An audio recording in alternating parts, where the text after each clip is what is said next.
గర్జించు సింహం వలె ఎవరు మిగుతున్నావా అని ప్రచండముతోని వాడు వేగవంతంగా ప్రయాణం చేస్తున్నాడు. జాగ్రత్త,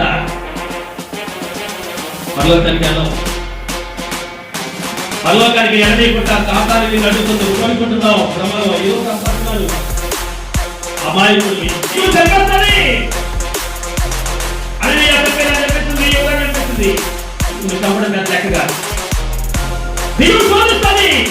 పరమాత్ముడు కుమారుడు యేసుప్రభునే శోధించింది దెయ్యం. నువ్వు పెద్ద లెక్క కాదు. సాతానుడికి పోటీ పాపోటి ప్రతివాడు అపవాది సంబంధి. కపటంతో ప్రవర్తించి ప్రతివాడు అపవాది సంబంధి. దుర్మార్గంగా ప్రవర్తించి ప్రతివాడు కూడా అపవాది సంబంధి. నీతికి విరోధంగా ప్రతి ప్రతివాడు అపవాది సంబంధి. ప్రభు చంద్రుని మార్గాలను చెరగొట్టేవాడు ప్రతి ఒక్కరు కూడా అపవాది సంబంధి.